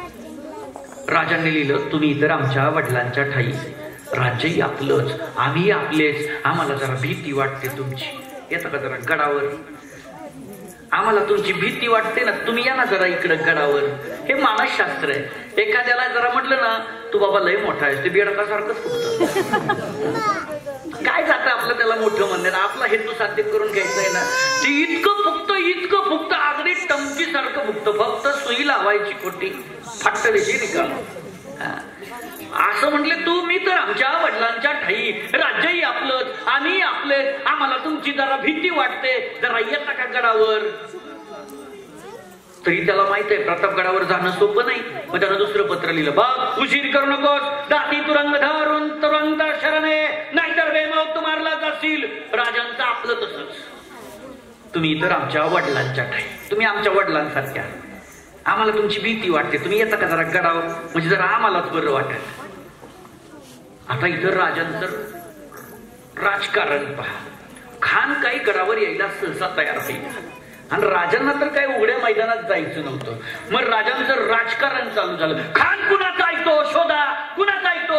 आपल्या वार्ड मधनं त्यानं फॉर्म भरलाय ना, कुणाचा ऐकतो शोधा देऊ, त्याशिवाय बिनविरोध होणार नाही. जर इलेक्शन व्हायचं नसेल तर तो ऐकतो कुणाचं शोधा. माणसं म्हणली तो ऐकतो की तात्याचं त्याचं चांगलं आहे का जवळचे संबंध. हो तात्या, सांगा की त्याला कशाला बुगत गावचं नुकसान करून घेतोयस म्हणावं, घे की तेवढा फॉर्म माग. तात्या लगेच त्या उमेदवाराच्या कानाला, कशाला वारा भानगडी करतोस, आपण रोज बघून एकामेकाची तोंड बघायची, रोज उठून एकामेकाचं गरज लागतीच आपल्याला, आणि नुसत्या इलेक्शन पाहिजे कशाला बरं गावाचा रोष उडवून घेतोस, घे तेवढा फॉर्म माग. गडी गेला दुसऱ्या दिवशी फॉर्म माग घ्यायला. तसं राजांचं राजकारण चालू झालं. शोधा शोधा, खान कुणाचं ऐकतो. तसे हेर कामाला लागले. खान ऐकतो त्याचा वकील कृष्णाजी भास्कराचं. अरे पण कृष्णाजी भास्कर कुणाचं ऐकतात. तसे हेर पुन्हा कामाला लागले. कृष्णाजी भास्कर ऐकतात त्यांचे मेहुणे गोपीनाथ पंतांचं. मग गोपीनाथ पंत कुठं आहे म्हणजे आपल्याच पदरी. गोपीनाथ पंतांना बोललं, पंत खान गडावर आला पाहिजे. खान कुठे आला पाहिजे? गडावर. तसं पंत कृष्णाजी भास्करच्या कानाला लागले. दाजी मेवणे मेवणे ना, दाजी. बर दाजी म्हणलं की लय कवळ नातो. नुसतं दाजी म्हणावं, दाजीनं खिसा रिकामा केला. दाजी शब्दच लय कवळ आहे. गरमीत आईस्क्रीम आणली, दाजी फक्त म्हणायचं. काय किती गरम होतंय दाजी. दाजीनं थंड्याची बॉटल समोर ठेवली. दाजी हा शब्दातली ताकदच खतरनाक आहे. दाजी खानगडावर आला पाहिजे. तसा कृष्णाजी भास्कर खानाच्या कानाला लागला. खान साहब आप तो बड़े धुरंधर, खुद जाइए मिलने, बड़प्पन होगा आपका. क्या बकते हो, खुद जाइए मिलने, बड़प्पन होगा आपका. पण खानाजवळ पर्याय नव्हता ना. खान काय असं ते तिला सांगू शकत नव्हता बडे बेगमला की काय नाही बाबा, 2 पत्र लिहिली, एकी लढायला, पण तो काही लढायला यायला तयार नाही. मग मी कसं काय करू, येऊ का माघारी? येऊ असं मोठ्या तोंडानं बाहेर निघून गेल्यावर माघारी येता येत नाही. तसं ते पर्यायच नव्हता. बर म्हटलं जायचं. राजांनी म्हणले, अरे गडावर, प्रतापगडावर आता सैन्य किती म्हणले, आपल्याकडे 10,000 आणि खानाचं 25,000. आता इथंही बघा, आपलं वाढवता येईल का? म्हणले नाही. मग खानाचं कमी करा. आपलं मतदान वाढवता येणार आहे का? नाही. मग दुसऱ्या पार्टीचं कमी करा ना. मुंबईवरनं बोलवूच नका, राहू द्या तिकडं. अजिबात तिकडे बोलवायचं नाही. याचा अर्थ समोरच्या पार्टीचं जर मतदान कमी झालं, आपोआप आपलं. तसं जर खानाचं आपलं सैन्य वाढवता येत नाही तर खानाचं सैन्य कमी करा. खानाचं कमी करा. मग अफजल खानाचं अर्ध सैन्य पसरणीच्या घाटात अडकलं. पसरलं म्हणून पसरणी, अर्ध सैन्य पसरलं. पसरणी. तिथून अर्ध सुरलं सैन्य घेऊन खान प्रतापगडाकडे निघाला. पहिली चौकी लागली मेट उतार. मेट म्हणजे चौकी. त्या काळात मेट ह्या शब्दाचा अर्थ चौकी आहे. काही सैन्य तिथंच अडकलं. चौकी पहारे असायचे तिथं. चौकी दिल्याशिवाय पुढे जाता येत नसायचं. महाबळेश्वरवरून खाली प्रतापगडला उतरायला एकच वाट, तिला रडतोंडीची वाट म्हणतात, की जो आज आंबेनळी घाट आहे. भले ड्रायव्हर सुद्धा त्याला घाबरतात. 40 किलोमीटर खाली जायला. भले आता तर रुंद तरी झालाय, पण पूर्वी भले भले ड्रायव्हर त्या रस्त्याला जायचा विचार करायचे नाही. मग 400 वर्षापूर्वी कसं असेल, एकच वाट रडतोंडीची का, तर एकदा घसारला की तो दरीत काढायला पण जायचं नाही, अशी वाट. काही सैन्य तिथं अडकलं. खाली पायथ्याला गेल्यावर मेट तळे नावाचं गाव आहे, मेट तळे. तिथं तळे कशासाठी होतं, तर घोड्यांना माणसांना पाणी पिण्यासाठी सोय होती, आणि तिथं एक चौकी पहारा होता, म्हणून त्याचं नाव मेट तळे. तिथून पुढे जसं जसं सैन्य यायला लागलं, राजांनी मात्र प्रतापगडावर शामियाना उभारलाय. आता बारीक आहे का, हे सगळं का, तर शामियानामध्ये रेशमी वस्त्रांचा, हिरे जडीत माणिक मोत्यांनी मडवलेला ऐश्वर्य संपन्न शामियाना का बरं उभारला, तर अफजल खानाला हे सगळं आवडत होतं, हे सगळं आवडायचं. आणि जे एकदा का त्याला आवडीचं दिसलं की आपण नेमकं कशासाठी आलोय ते विसरून जावं, म्हणून हे सगळं उभारलं होतं. कारण त्याच्या डोक्यात चालू झालं, एक बार शिवा को मार देंगे तो ये सब अपना होगा, ये सब अपना होगा. ते भुललं त्याच्यात, काय लपंडाव खेळायचे, काय डाव टाकायचे सगळं विसरलं. हे अपना होगा, त्याच्यातच गुंतलं, हे अपना होगा. बस राजांना तेच पाहिजे होतं, अपना होगा.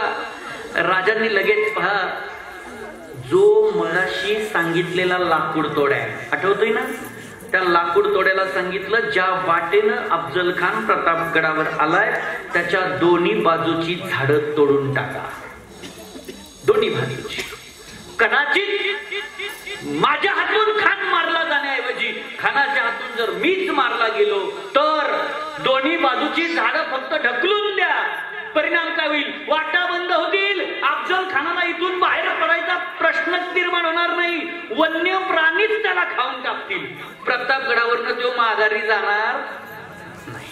मग दोन्ही बाजूची फक्त झाडं तोडायला लावली, आणि एकदा युद्ध संपलं म्हणजे अफजल खान मारला गेला किंवा मी जरी मारला गेलो, हर हर महादेवची गर्जना झाली की मात्र ही झाडं फक्त ढकलून द्यायची.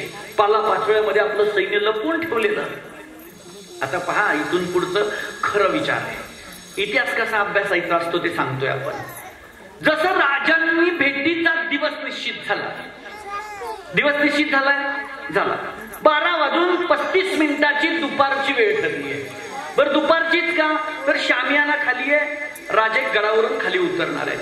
शामियान्यामध्ये तिथं आसपास आता बघा ते सगळं तोडलंय तर स्पष्ट दिसतं वरून की काय चाललंय, कशी अवस्था आहे, सैन्याची हालचाल काय स्पष्ट दिसते. पण जर खानानं गडाकडे बघायचं म्हटलं तर सूर्यप्रकाश किरण डोळ्यात जातील आणि वरचं काही दिसणार नाही. म्हणून 12:35 भर दुपारची वेळ निवडली आहे. पण भेटीच्या 3 दिवस अगोदर, ऐकताय ना तुम्ही बारीक, 3 दिवस अगोदर छत्रपती शिवाजीराजांनी देवीला कौल लावलाय. आपल्याकडे कौल म्हणतात, कौल, देवीला कौल लावलाय भवानी देवीला, आणि अनुष्ठान मांडून बसले. किती दिवस, 3 दिवस अगोदर. सगळा गडावरचे सैनिक चिंताग्रस्त आहेत, कारण प्रत्येकाला असं वाटतंय बरं हे का केलं राजांनी, तर प्रत्येकाला असं वाटतंय राजे खानाला मारतील का खान राजाला मारेल, राजे खानाला मारतील का खान राजाला मारेल.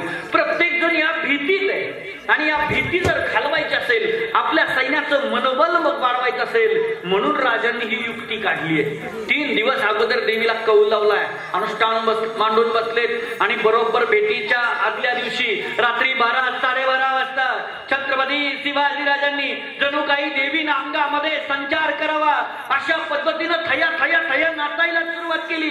तशी गडावरची मंडळी जमा झाली. अरे राजांच्या अंगात देवीने संचार केलाय, राजांच्या अंगात देवीने संचार केलाय, सगळी मंडळी गोळा झाली.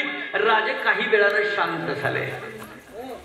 तसं लोक म्हणली, राज राज देवीने काय सांगितलं, म्हणले देवीनं उजवा दिलाय, देवीनं सांगितलंय आपली फतेह होणार, खान मारला जाणार.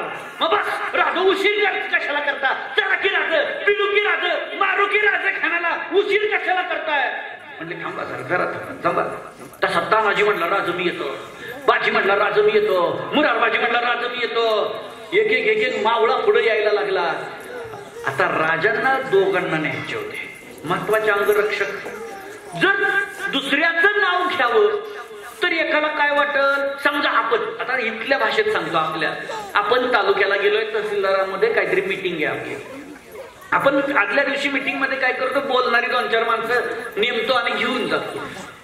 पण ते जर नाव नाही ठरवलं, आम्ही काय बोलू शकत नाही का, जावा बघावं तेव्हा तीच वय, मग आम्हाला काही कळतच नाही वे, आम्हाला काही अक्कलच नाही वे, असा पण एक सूर निघतो समाजात. जावा बघावं तेव्हा तीच पुढं म्हणजे आम्हाला काही अक्कल आहे का नाही, असा एक सूर असतो. राजांना तो सूर होऊ द्यायचा नव्हता. किती बारीक अभ्यास केलाय राजांनी पहा. राजांनी सांगितलं, अरे तुम्ही सगळेजण यायला तयार आहात, पण देवीनं दोघांच्याच नावाचा कौल दिलाय. एक जीवा महाले आणि दुसरा संभाजी कावजी कोंढाळकर, दोघांच्याच नावाचा. तसे मग म्हणले काय हरकत नाही, मग दोघांच्या नावाचा कौल दिलाय ना, मग त्यांना घेऊन जावा. बरं जीवा महाले का, तर त्यांच्या सोबत अफजल खानाच्या सोबत सय्यद बंडा, आपण सय्यद बंडा म्हणतो पण त्याला बडा सय्यद असं नाव आहे, बडा सय्यद. ते अपभ्रंश होऊन सय्यद बंडा झालं, पण बडा सय्यद, तो बडा सय्यद आहे. दानपट्टा चालवण्यात पटायचंय, मग त्याच्यासारखाच आपल्याकडे असावा म्हणून जीवा महाला. अफजल खान पहार वाकवत असेल, पण वाकवलेली पहार सरळ करण्याची ताकद संभाजी कावजी कोंढाळकरांकडे, म्हणून संभाजी कावजी कोंढाळकर. मी 3 उदाहरणं सांगितले संभाजी कावजीच्या ताकदीची. ताकद तेवढी अचाट आहे, म्हणून या दोघांची नियुक्ती. 10 सवंगडी संगतीला घेतलेत आणि भेटीचा जसा दिवस उजाडला, छत्रपती शिवाजीराजे सुचिरभूत झालेले आहेत, ध्यानमग्न झालेले आहेत आणि आपला एक वस्त्र अंगावर चढवत आहेत. चिलखत घातलेली आहे, त्याच्यावर अंगरखा चढवलेला आहे, वाघ नखे लपवलेली आहे, बिचवा एका हातामध्ये लपून ठेवलेला आहे आणि भेटीच्या क्षणाला पायऱ्या उतरायला सुरुवात झालेली आहे. काही पायऱ्या उतरून शिवाजीराजे आले असतील की सोबत आलेल्या जीवा महालेला शिवाजी विचारतायत, हे जीवा. जीवा महाला हा नाभिक समाजातला आहे. कैची आणलीस का रे, कैची? नियोजन किती बारीक आहे बघा. कैची आणलीस का म्हणले, कैची. अहो राज, तलवार आणली का विचारा, दानपट्टा आणलाय का विचारा, ढाल आणली का विचारा. आपण तर लढाईला चाललोय, इथं कैचीच काय काम आहे, प्रश्न पडेल ना. लढाईला चाललोय, कैची कशासाठी म्हणले राजा. कैची? हा म्हणले, माझी दाढी बारीक करायची आहे.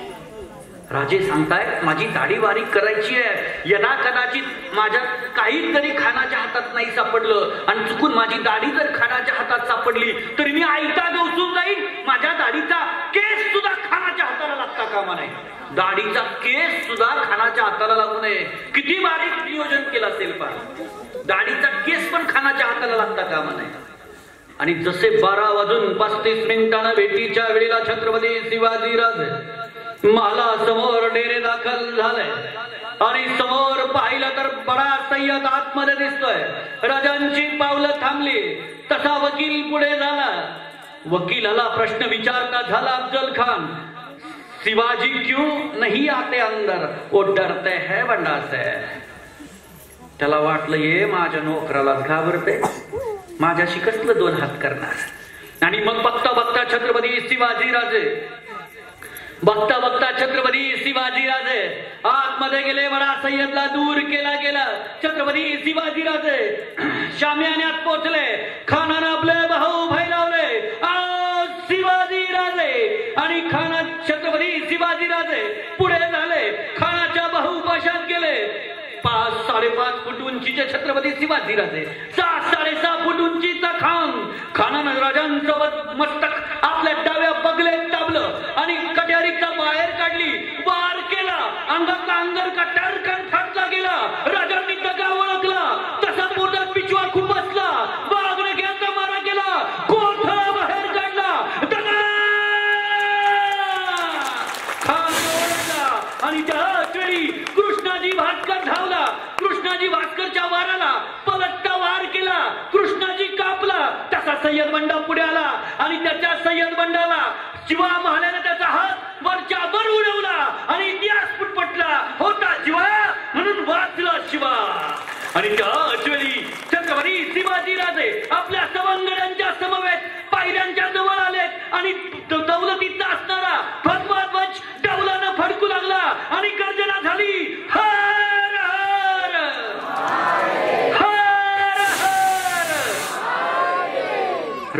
राजांनी मागं वळून पाहिलं. 1 2 3 4 5 6 7 8 9 9 जण. अरे आपण येताना तर 10 होतो, हा राहिला कोण? ती पुन्हा रायबाचं लग्न करायला माघारी आलाच नाही. त्याच्या देहाची ही पहिली पायरी आहे. राजांनी दुसऱ्या पायरीवर पाय ठेवला आणि राजांच्या समोर उभा राहिला. नरवीर शिवाकाशी मरण समोर आहे. माहिती आहे की सिद्धी जोहरला जर भेटायला गेलो तर मी मरणार आहे.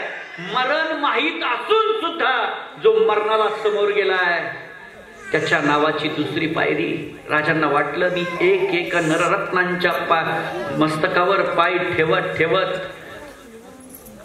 सिंहासनापर्यंत चाललोय. राजांनी 4थ्या 3ऱ्या पायरीवर पाय ठेवला आणि राजांच्या समोर तरळली मूर्ती ती माझ्या बाजी प्रभू देशपांडेंची. राजे तुम्ही जोपर्यंत विशाळगडावर पोहोचत नाही तोपर्यंत हा बाजी आपले प्राण सोडणार नाही. ठणकावून सांगणारा बाजी प्रभू देशपांडे. राजांनी पाऊल उचललं आणि पुढच्या पायरीवर ठेवणार. त्याच वेळी राजांच्या समोर मूर्ती उभी राहिली मुरारबाजीची. केवळ आणि केवळ 60 मावळ्यांची पुरंदरावर लढलेला मुरारबाजी. दिलेर खानानं सांगितलं, अरे क्या देता है ये शिवाजी, मेरी तरफ आजा, सवार बना के रखता हूं. तरी सुद्धा अरे असले 56 सरदार आम्ही असे उधळून भेटतो सांगणारा मुरारबाजी. राजांनी एक एक नररत्नावर पाय ठेवतोय असं भास झाला आणि सिंहासनावर बसले. राजांचा राज्याभिषेक सोहळा पार पडला आणि गर्जना झाली. राजाधिराज श्रीमंत योगी छत्रपती शिवाजी महाराज की. सिंहासनाधीश्वर छत्रपती शिवाजी महाराज की. राजांचा राज्याभिषेक होऊ नये आता हे थोडं पोरांना खुश करायसाठी पण इतिहासातलाच प्रसंग. पोरांनो बारीक लक्ष ठेवायचं बरं. आता राजांचा राज्याभिषेक होऊ नये म्हणून औरंगजेबानं बहादूरगडावर बहादूर खानाची नियुक्ती केली होती. कोणाची नियुक्ती केली रे पोरांनो? बहादूर खानाची. मोठ्यानं बोला. कुणाची? कुणाची? हे त्यांना फ्रेश करायसाठी असावं लागतं. बहादूर खानानं बहादूर गडावर, गडाचं नाव ध्यानात ठेवायचं, उद्या कुणी पण विसरल, सगळ्यांना सांगायचं सगळं, कळलं का? बहादूर गडावर बहादूर खानाची नियुक्ती केली आहे की राजांचा राज्याभिषेक होता कामा नये. पण राजांचा राज्याभिषेक झाला. आता मात्र औरंगजेब काय आपल्याला सुट्टी देणार नाही. म्हणून या बहादूर खानानं औरंगजेबाला एक निरोप पाठवलाय. बहादूर गडावर 1 कोटी रुपये नगद आहेत. इतिहास कसा अभ्यासायचा असतो पहा. बहादूर गडावर 1 कोटी रुपये नगद म्हणजे रोख आहेत. रोख ही खबर जेवढ्या जलद गतीनं औरंगजेबाला कळायला पाहिजे होती त्याच्या दुप्पट जलद गतीनं ती राजांच्या जवळ आली. आणि राजांनी लगेच बोलवणं थाटलं आपल्या मामाश्रींना. मामाश्री बहादूर गडावर 1 कोटी रुपये नगद आहे. आणतो काय आहेत ना, आणतो. पण राज्याभिषेक झालाय 6 जून 1674 ला. 6 जून 1674. आता पहा राजांच्या राज्यातला एक नियम आहे. अक्षय तृतीया झाल्यानंतर, उद्याची अक्षय तृतीया झाल्यानंतर सर्व सैनिकांना सुट्टी दिली जायची आणि आपापल्या शेतीवाडीच्या कामांना त्यांना घरी पाठवलं जायचं. दसऱ्याला सीमोल्लंघन झाल्यानंतर त्यांनी पुन्हा सैन्यात भरती व्हायचं आणि स्वराज्यवाढीसाठी सैन्यात यायचं, असा नियम. मग जर अक्षय तृतीया होऊन गेले, जून मध्ये राजांचा राज्याभिषेक झालाय तर सैन्य सुट्टीवर आहे. सैन्य आहे का जवळ? नाही. पण त्यावेळी 10,000ची फक्त फौज जवळ आहे. किती हजाराची? पोरांनो किती हजाराची फौज जवळ आहे? 10,000ची. 10,000ची फौज जवळ आहे. मामाजींना विचारलं, मामाश्री त्या बहादूर गडावर 35,000ची फौज आहे. म्हटले यातले 8च द्या मला, 2,000 राहू द्या राज्य राखीव दल म्हणून. जे राज्य राखीव दल ही जी संकल्पना आहे ती माझ्या शिवाजीराजांची. राज्य राखीव दल 2,000 इथं गडाच्या रक्षणासाठी राहू द्या, त्यातले 8च द्या मला. किती द्या? किती द्या? मोठ्यानं किती? 8च द्या. आता 8 घेतल्यानंतर छत्रपती शिवाजीराजांनी त्याचे मामाश्रींनी पुन्हा त्याचे 2 भाग केले.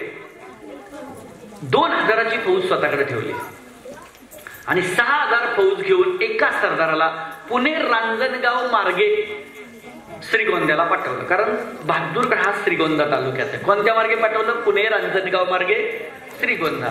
आणि स्वतः 2000ची फौज घेऊन इंदापूर बारामती मार्गे कुरकुमला जाऊन थांबले. इंदापूर बारामती मार्गे कुरकुम. बरं इथं झालं काय पहा.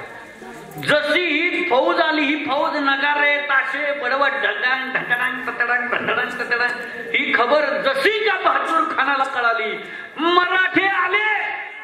मराठे आले. अरे मराठे दिवसा येत नाही, मराठी रात्रीचे येतात. हे दिवसा कसे काय आले? अरे नाही, मराठे आले. चलो येलगार. दिवसा आलेत म्हटल्यावर भयानक आले असतील, मोठ्या फौजा घेऊन आले असतील. म्हणून या बहादूर खानानं गडावरची 35,000 फौज गोळा केली. चलो येलगार. निघाले. दिन दिन दिन दिन करत सैन्य निघालं. समोरून मराठ्यांचं सैन्य हर हर महादेवच्या गर्जना करत आलं. अगदी समोरासमोर आलं. आता तलवारीवर तलवार पडणार, रक्ताच्या चिळकंड्या उडणार, आक्रोश आणि किंकाळ्या उडणार. पण त्याच वेळी मराठ्यांचा पिछे मुड. मराठे पुढे बहादूर खान मागं, मराठे पुढे बहादूर खान मागं, मराठे पुढे बहादूर खान मागं. झाली पळापळी चालू. बहादूर खानाला वाटलं कशाची लढत यात गेली बाबा एकदाची पळत. बहादूर खानानं सगळं सैन्य थांबवलं. परत चला म्हणले माघारी. जसं मराठ्यांनी पाहिलं हे बहादूर खानाचं सैन्य माघारी निघालंय, तसं मराठे पुन्हा वळाले. हर हर. हा दिवसभर कंटाळलेत मराठे. मराठ्यांचं सैन्य परत माघारी फिरलं, गर्जना करत निघालं. आता म्हणला सुट्टी देणार नाही, एकेकाला तांबडूनच मारणार. आणि परत त्याचं सैन्य दिन दिन दिन दिन दिन दिन करत गर्जना निघालं. बघता बघता दोन्ही सैन्य समोर आलं. आता असं वाटलं तलवारीवर तलवार पडणार आहे, आक्रोश आरोही किंकाळ्या उडणार आहेत, रक्तांचे पाठच्या पाठ होणार आहेत. पण त्याच वेळी मराठ्यांचा परत पिछे मुड. पुन्हा मराठे पुढे बहादूर खान मागं, मराठे पुढे बहादूर खान मागं, मराठे पुढे बहादूर खान मागं. पुन्हा पळापळी अगदी रांजणगावच्या पुढे आली. आता म्हटलं काही लढणार नाही. दिवसभर पळून पळून कंटाळल्यात, रात्रभर ज्योत आणली. आता कशाची करणार, आता कशाच्या यांच्यात जोर राहिलाय. संपला जोर यांचा. आता लढत नाहीत ना आरोळ्या पण देत नाहीत. संपलं हे असं वाटलं. म्हणून बहादूर खानानं परत आपलं सैन्य वळवलं. जसं सैन्य वळवलं मराठ्यांनी पाहिलं. मराठ्यांनी पुन्हा गर्जना केली. हर हर. आताशी मराठी जागे झाले. हर हर महादेवची जशी गर्जना झाली तसं म्हटलं आता एकेकाला तांबडून मारणार. आता सुट्टी नाही देणार म्हटलं, एकेकाला तांबडून मारणार. आणि त्याच वेळी एका बाजूने मराठ्यांचं सैन्य समोर येऊ लागलंय. दिन दिन दिन दिन दिन दिनच्या गर्जना करत बहादूर खानाचं सैन्य जवळ यायला लागलंय. आता मात्र दोघांची हात घ्यायची नक्की लढाई होणार. आता नक्की रक्ताचे पाठ उडणार असं वाटत होतं. त्याच वेळी मराठ्यांचा परत पिछे मुड. मराठे पुढे बहादूर खान मागं, मराठे पुढे बहादूर खान मागं. अगदी पुण्यापर्यंत आले. काही सैन्य दिवे घाटात गेलं मराठ्यांचं, काही सैन्य सिंहगडाच्या बाजूने गेलं, तर उरलेलं सैन्य कात्रच्या घाटात आलं. सगळेजण लपून बसले. लढाई झाली का? नाही. हा आता कंटाळला. गेलेत वाटतं एकदाची माघारी. चला म्हटला आता काही येत नसतात. म्हणून जसा बहादूर खान माघारी येऊन श्रीगोंद्यापर्यंत पोहोचला, त्याच्या कानावर हेरांनी खबर आणली, मराठे आले, 1 कोटी घेतले आणि मराठे गेले. अरे मग म्हटलं मी कुणाच्या मागं गेलो होतो? मराठ्यांच्या. मग गडावर कोण आलं? मराठे. अरे कसं शक्य आहे? मी कुणाच्या मागं गेलो होतो? मराठ्यांच्या. मग गडावर कोण आलं? मराठे. कसं शक्य आहे? मला काय वेळ लागलंय का? मी कुणाच्या मागं गेलो? मराठ्यांच्या. गडावर कोण आलं? मराठे. कसं शक्य आहे? म्हणलं शक्य आहे. मराठ्यांच्या एका तुकडीनं तुम्हाला फक्त हुलकवणी दिली आणि 2000ची फौज घेऊन मामाश्री सुखरूप गडावर आले. 1 कोटी घेतले. 200 घोड्यांवर लादता येईल तेवढा ऐवज लादला आणि परत आहे त्याच मार्गे रायगड. युद्ध झालं का? फायदा किती? युद्ध झालं नाही, फायदा किती? आता हे अभ्यासलं बरं. कोणी अभ्यासलं? मेरे प्यारे देशवासियों, भाई और बहनों, आज रात 12 बजे के बाद लाईटच जावी. जो बाबा काय घोषणा करेल पुन्हा. इतिहास अभ्यासला त्यानं आणि त्यानं घोषणा केली, 14 फेब्रुवारीला माझ्या जवानांवर हल्ला झाला, पुलगामा हल्ला, आणि माझे त्याच्यामध्ये 40 जवान शहीद झाले. त्यावेळी त्या माणसानं सांगावं, मेरे प्यारे देशवासियों, एक एक बूंद का हिसाब लूंगा. जिसने मेरे देश की तरफ आंख उठाई उसके आंखें नोच लूंगा. जिसने मेरे देश की तरफ कदम बढ़ाए उसके पैर काट दूंगा. घोषणा झाली आणि सैन्याची जमवाजमव व्हायला सुरुवात झाली. पायदळ तयार झालं, हवाई दल फेऱ्या मारू लागलं, नौदल सज्ज झालं. तिकडून पाकिस्तानचं सैन्य सुद्धा सीमारेषे लगत आलं. आपल्या सगळ्यांना असं वाटत होतं आता भारत पाकिस्तान युद्ध होणार, नक्कीच युद्ध होणार आणि जगाच्या नकाशावरून पाकिस्तान नष्ट होणार असं त्यावेळी वाटत होतं. बघता बघता दोन्ही बाजूने सैन्य जमा झालेलं आहे. आज लढाई पडते होते का उद्या चालू होते, आपण सगळेजण टीव्हीवर बघत होतो. नक्की नक्की ठिणगी पडली की लढाई होणार. आणि अशाच वेळी इमान गेलं, बाम टाकला आणि इमान माघारी आलं. विमान गेलं, बॉम्ब टाकला आणि विमान माघारी आलं. आणि दुसऱ्या दिवशी दाढीवाल्यांना सांगितलं, मेरे देशवासियों, भाई और बहनों, एक एक बूंद का हिसाब लिया है, सर्जिकल स्ट्राइक हुआ है. तवा जगाला कळलं सर्जिकल स्ट्राइक झाला. हे शिकलं कुठून? या उदाहरणातून. मराठे आले, 1 कोटी घेतले, मराठे गेले. इथं दाखवली लढाई झाली नाही, तसं तिथंही दाखवली लढाई. पण विमान गेलं, बाम टाकला, विमान माघारी. इतिहास नुसता ऐकायचा नाही तर तो कसा अभ्यासायचा असतो हे खूप महत्वाचं आहे. मी नेहमी सांगतो की ज्ञानोबरायांनी ज्ञानेश्वरी 16व्या वर्षात लिहिली की नाही, 12व्या शतकात ज्ञानेश्वरी लिहिली आहे. त्याच्यामध्ये घटिका यंत्र जैसे परिभ्रमेगा हा शब्द सापडतो. घटिका यंत्र म्हणजे घड्याळ. त्यावेळी घड्याळाचा शोध नव्हता, पण ज्ञानेश्वरांनी त्यावेळी 12व्या शतकात घटिका यंत्र हा शब्द वापरलेला आहे. 16व्या शतकामध्ये माझ्या तुकोबरायांना घेऊन जायला पुष्पक नावाचं विमान आलं. औरंगजेबही त्या कालखंडात होता. शिवाजी राजे सुद्धा त्या कालखंडात होते. कोणाचंही विमान नव्हतं, तर तुकोबरायांना घेऊन जायला विमान कुठून आलं? हा विचार राईट बंधूंनी केला. विमानाचा शोध कुणी लावला रे? राईट बंधूंनी.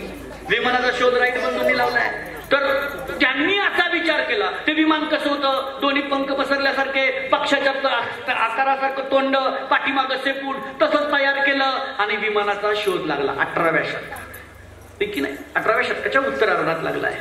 निश्चित साल नाही आठवणार, पण चुकीचं सांगू नये म्हणून.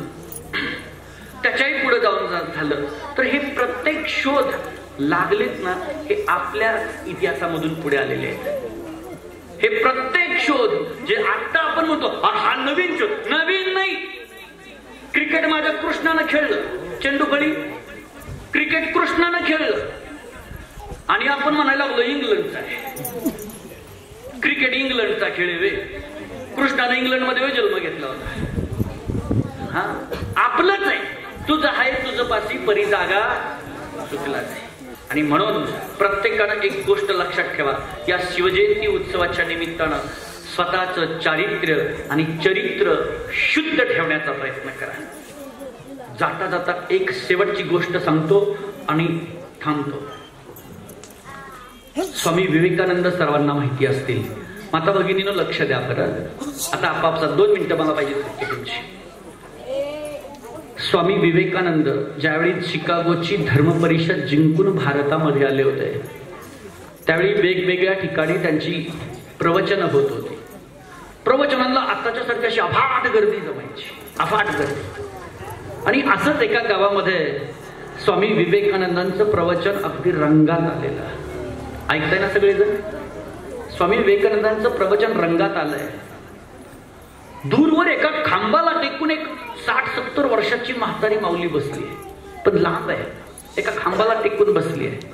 प्रवचन संपलं, लोक यायची, स्वामीजींचं दर्शन घ्यायची, निघून जायची, लोकांची पांगापांग झाली, पण तरी सुद्धा ती म्हातारी माऊली मात्र तिथेच आहे, खांबाला टेकून बसलेली. स्वामीजींना वाटलं त्या माऊलीला काहीतरी बोलायचं आहे, तिला काहीतरी सांगायचं आहे, पण ती जवळ यायला घाबरत आहे. स्वामीजी तिथून उठले, स्वतःच त्या माऊलीच्या जवळ गेले.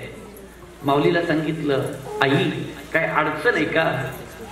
काय नाही रे बाळा, माझ्या घरी येशील? आता घरी एक म्हातारी माऊली घरी येशील म्हटल्यावर स्वामीजी म्हणले, चल ना आई. आता एवढा मोठा साधुचरित पुरुष जर आपल्या घरी येतोय, किती आनंद झाला असेल तिला. ती एक एक एक पाऊल पुढे टाकत टाकत स्वामीजी तिच्या पाठीमागे चाललेत. तिच्या चेहऱ्यावरचा आनंद पाहतायत. त्या माऊलीला खूप आनंद झालाय. एवढा मोठा साधू चरित्र असणारा पुरुष आज माझ्या घरी येतोय, तिला आनंद झालाय. घरात गेली तर घर म्हणजे केवळ ती झोपडी, साधी बसायलाही जागा नाही. बसायला टाकावं तर काय टाकावं? तिनं आपल्या घरातली फाटलेली गोधडी, इकडे वाकळ म्हणतो आपण आपल्या भागात, काही ठिकाणी गोधडी म्हणतात, ती बसायला टाकली. त्याच्यावर स्वामीजी बसले. तिनं विचार केला, एवढा मोठा साधुचारी पुरुष जर आपल्या घरी आलाय, त्याच्या हातावर काहीतरी द्यावं, त्याचं तोंड गोड करावं. तिने सगळं पाहिलं, कुठे काही सापडेना. शेवटी चुलीवर दूध होतं, दुधाचा एक ग्लास भरला. ऐकताय ना सगळेजण? ऐकताय ना सगळेजण? हा शेवट आहे इथं. दुधाचा एक ग्लास भरला आणि त्या ग्लास मध्ये आपल्या चोळीत हात घालून एक पुडी बाहेर काढली. पाठ फिरवली स्वामीजींच्याकडे आणि त्या दुधात ती पुडी मिसळली. पण ती पुडी मिसळत असताना सुद्धा स्वामीजींच्या त्या माऊलीच्या चेहऱ्यावर इतका आनंद आहे, इतका आनंद आहे. स्वामीजी पाहतायत त्या माऊलीनं दूध भरलेलं आहे, दुधामध्ये काहीतरी टाकलेलं आहे, ते मिसळलेलं आहे, पण मिसळत असताना सुद्धा तिच्या चेहऱ्यावर आनंद आहे. स्वामीजींच्या हातात तिने जसा दुधाचा ग्लास दिला, स्वामीजींनी विचार नाही केला, पाहून सुद्धा विचार नाही केला. तो दुधाचा ग्लास तसाच आपल्या ओठांना लावला, गट गट गट गट दूध पिऊन टाकलं आणि स्वामीजी जायला निघाले. जाताना त्या माऊलीला म्हणाले, आई एक विचारू का? हा म्हटली, विचार ना बाळ. तू मला दूध दिलंस, मी पाहिलंय, तू दूध दिलंस, पण त्या दुधामध्ये तू काहीतरी मिसळलंस, हे सुद्धा मी पाहिलंय. ते काही मिसळलंच तेवढं सांगशील का?